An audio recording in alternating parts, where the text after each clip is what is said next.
allá nos vemos, vemos, vemos, allá nos vemos.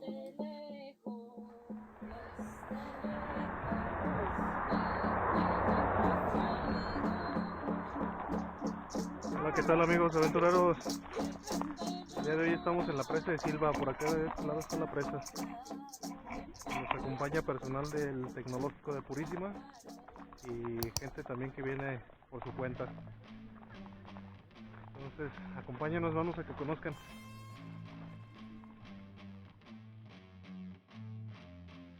Nos lanzamos muy temprano hasta la presa de Silva, el área natural protegida de San Francisco del Rincón, Guanajuato.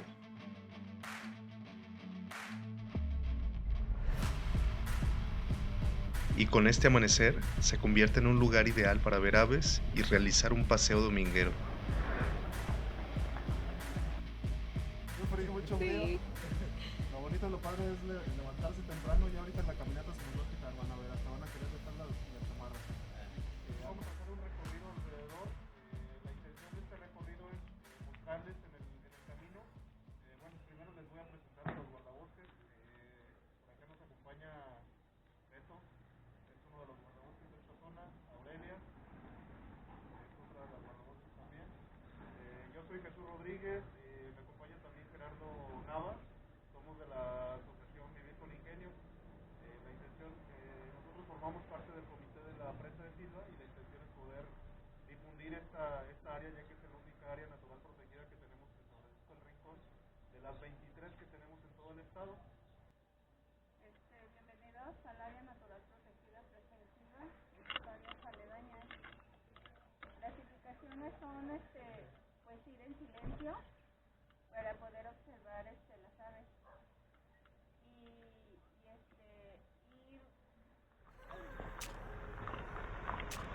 Empezamos con una caminata de 3 kilómetros hasta el punto de observación, ya que existe un sendero alrededor de toda la presa de cerca de 6 kilómetros, y en él hay un buen tramo que se puede caminar al costado del espejo de agua, y en todo el recorrido se pueden observar y escuchar aves cantando. Este que se escucha se llama Luis y no es broma. Se llama Luis Dienteveo.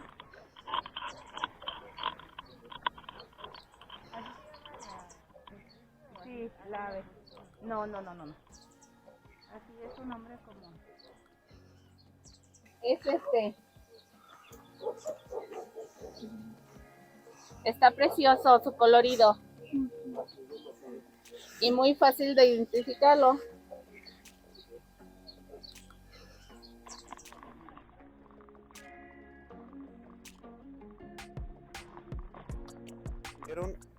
Si se fijaron, pasa a un lado del río Turbio anteriormente y alcanzaron a ver que también el lado derecho está húmedo porque la presa alcanza a llegar de hecho hasta allá. De hecho en diciembre, terminando la época de lluvias, yo creo que un poquito antes, en octubre, en agosto, el agua alcanzaba hasta la presa. Recuerden que, hasta la presa, hasta la cortina. Recuerden que este es un humedal artificial, aparte de ser presa, de ser área natural protegida, es un humedal artificial y es un sitio Ramsar. ¿Qué quiere decir? Por ser un humedal, en alguna temporada del año se llena de agua y hay otra temporada en la que se seca. Entonces esto a lo mejor por ahí de mayo, puede que esté seco. Esa es una de las características de un humedal artificial. Y sitio Ramsar es un es un humedal de importancia internacional. En Guanajuato solamente hay dos sitios Ramsar, lo que es Presa de Silva y la Laguna de Yuriria. Este tipo de sitios, por la característica de la humedad, es muy concurrido por aves migratorias. En esta área tenemos aproximadamente, les comentaba, 176 especies de fauna, entre ellas mamíferos, reptiles, anfibios y aves sobre todo. Aves lo conforman cerca de 143 tipos de aves y de ellas 25 son migratorias. Ahorita es la temporada de aves migratorias. ¿Por qué les comento esto? Porque como el año pasado hubo mucha lluvia, hubo muchos lugares donde hubo estancamiento de agua. Eso al momento de las aves migratorias pues tienen más posibilidad de llegar a otros sitios. Sin embargo aquí en Presa de Silva pues sí tenemos 25 aves migratorias. Ahorita vamos a lo mejor alcanzar a ver algunas. Ahorita lo más profundo que puede tener en un punto son como 2 metros a 2 metros y medio. Es un punto que abarca lineal como 5 metros nada más. Todo lo demás tiene de 20 centímetros a 50 centímetros, entonces ya todo no es muy profundo. Nomás ese punto nada más exacto, de 2 metros a 2 metros y medio. Ahorita yo creo que habrá bajado un 60% de su capacidad. Si se fijan, de hecho, el límite de la presa llegaba hasta aquí. De hecho, alcanzan a ver este bordito de tierra. Lo pusieron justamente porque el agua llegaba hasta ahí y al nivel de la piedra. Entonces empezaba a rebasar. De hecho, esta cortina es una de las partes más bajas que tiene porque empieza a desbordar ya cuando se llena. Y esta cortina pues sí requiere mantenimiento. Ya cuando se llenaba ya había algunas fugas, parecía chorrera, que rebasaba por este camino. Y a lo mejor van a alcanzar a ver en algunos puntos donde la tierra está como sumida, que quiere decir que ahí estuvo pasando agua y deteriorando y llevándose la tierra. Quien guste, sobre cortina, y quien no se anime, yo me voy con la persona que no quiera, ya aquí sobre camino. Sobre cortina es una horita. Es esto. Sobre la barda. Sobre la barda, Ajá. así es. Ahí nada más lo que hay que considerar si tienen mareo o algo, porque por lo regular ahí, de los lados, bueno, de este lado izquierdo, hay agua. Entonces al momento de ir caminando, pues sí los puede marear. Y como la cortina que medirá menos de, yo creo que medio metro. Entonces si lo quieren considerar, el recorrido es padre, lo pueden aprovechar. O si no, nos podemos ir por el camino. Los que gusten, pues nos vamos por la cortina. Yo me voy por la cortina. Yo derecho. Bueno.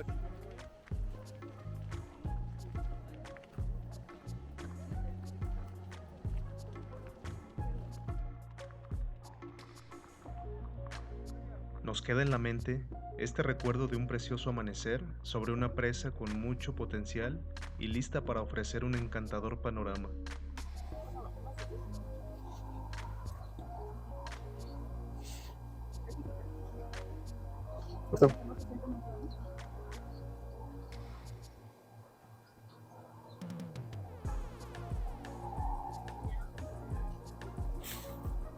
Venía corriendo. De hecho, el año pasado, si se fijan, ha venido bajando y se alcanza a ver que llegaba hasta aquí. ¿Hay alguna parte en la que cubría este cortinito así? Y era cuando daba más mareo porque veías agua de los dos lados, es decir, vas caminando por el agua.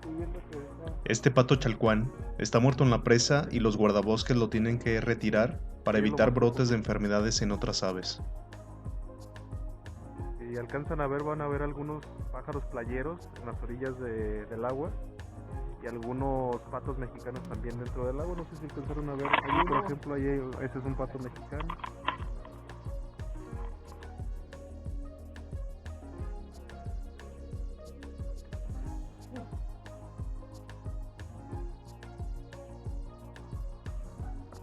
El panorama que genera el espejo de agua en esta mañana está de portada para el recuerdo y hasta hace un reflejo doble con el cielo. Sin duda los cuerpos de agua nos atraen con su encanto y consigo generar un ecosistema único que mantiene la vida a su alrededor. Aquí se ven algunos pelícanos y por allá en esta otra zona hay unos playeros. Hay combinación de pájaros playeros, los más pequeños, los negros, según yo creo que son patos, y por los más grandes sin distinguir los pelícanos. Como les decía, en este año hay peces, hay carpa, y el agua de hecho, si la alcanzan a ver, está algo revuelta, algo negro, por lo mismo de la gente que se mete a pescar. De hecho vamos a ir a esa zona, donde hay la mayoría de las aves. Después de casi una hora de recorrido con algunas paradas, llegamos al punto donde se pueden apreciar más aves acuáticas y donde recordaremos la historia y la importancia de este sitio. ¿Por qué es importante esta presa? Como les mencionaba, son de los 2 sitios Ramsar de importancia internacional aquí en México, en Guanajuato. Como les mencionaba, en una cierta parte del año tienen agua y en otra parte se secan. Pero ¿por qué resaltó esta área a nivel internacional o por qué se declararon sitios Ramsar? En el 94 al 96, si se fijaron por donde veníamos, tenía conexión anteriormente el río Turbio con la presa. Ahorita ya no, ahorita si se fijan está separado. pero en el 94 al 96 había descargas de esas aguas hacia la presa, aguas que por lo regular tienen descargas de las curtidurías de León o de la zona industrial. Entonces, ¿qué pasó? Empezó a resaltar por la importancia que tuvo a nivel internacional. ¿Qué pasa? Que las aves migratorias vienen desde Canadá y de Estados Unidos, entonces en aquel entonces empezaron a morir muchas aves, muchos patos, y Canadá de repente le dijo a México, oye, ¿qué pasó con mis aves? Ya no me están llegando. Pues de repente voltearon a ver aquí y resulta que aquí se estaban muriendo, murieron miles de aves por esta situación, por las descargas que hubo. Y no tanto por las descargas, en realidad las descargas fue el detonante para que hay una bacteria que se llama el botulismo. El botulismo, ¿qué es lo que hace? Que empieza a paralizar las aves, empieza a atacar su sistema nervioso y las aves pues ya no pueden ni volar ni moverse. Entonces en realidad lo que pasó que las descargas empezaron a potenciar este brote de botulismo y pues la cantidad de aves que empezaron a morir fueron miles de ellas. Entonces por eso empezó a resaltar este conflicto político entre Estados Unidos, Canadá y México por esta situación. Y a raíz de eso, creo que le tocó en la gobernatura cuando Fox era gobernador de Guanajuato, que empezaron a venir y a poner el foco las asociaciones civiles, fundaciones internacionales, para atacar este problema que en aquel entonces hubo. Y una de las soluciones que dieron, pues la tierra que ya estaba contaminada, empezaron a sacar todo el sedimento y por donde pasamos, que si se fijan está como encerrado en la cortina, ese le conocemos contenedores. Todo el lodo que sacaron de ahí lo empezaron a depositar como medida a mediano plazo para poder quitar todo el cromo, porque al final de cuentas las descargas lo que contienen en su mayoría es cromo, que es el que detonó el botulismo, y lo empezaron a depositar ahí para que se confinara y ya con el tiempo poder ver qué podían hacer en este suelo contaminado. Entonces esa fue la importancia por lo que resaltó Presa de Silva. Si se fijan ya son 24 años desde aquel entonces y en el 97, es decir un año después, se declaró como área natural protegida a nivel estatal, a nivel Guanajuato. Ya ahorita pues son 23 áreas naturales, pero en aquel entonces esta fue de las primeras áreas naturales que se declaró en el estado. Si se fijan, aquí podríamos decir que salió la historia para los ambientalistas. Hay un documental, se le llama Las Aguas del Mal, es un documental en el que grabaron cómo estuvo esa situación aquí con los patos y se ven tomas de cómo la gente empezaba a sacar a palas los patos muertos o las aves. Fueron varias especies de aves las que empezaron a morir y se ve, pues es muy crudo ese documental, pero si lo quieren buscar en internet como Las Aguas del Mal, así va a aparecer. Y se grabó en aquel entonces, ¿no? Es un buen documental para que vean esa situación en aquel entonces. Seguramente todavía gente de esta comunidad ha de recordar cómo empezaron a morir esas aves. El objetivo principal de esta caminata era practicar senderismo y observar aves, y algunas de las cuales pudimos apreciar fueron pelícanos que gracias al cultivo de peces en la presa, este año pudieron llegar hasta aquí. Y algunos otros que pudo captar el lente de nuestro amigo Rogelio, como fueron zanate mexicano, el mosquero cardenal, el cenzontle norteño, además de otras como las cercetas,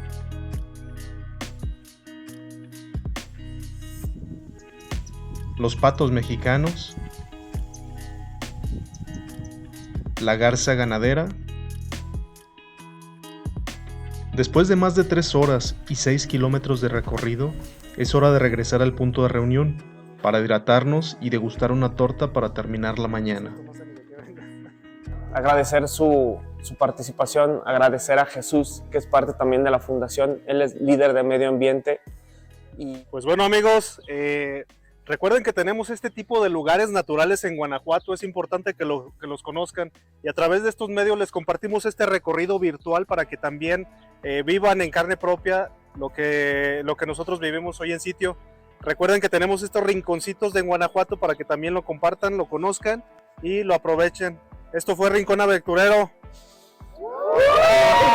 En el puente que acabamos de pasar ahorita a unos metros, hay un dato curioso porque en la parte de arriba de los cerros hay otra presa que se le llama la presa del Mogote, la comunidad del Mogote.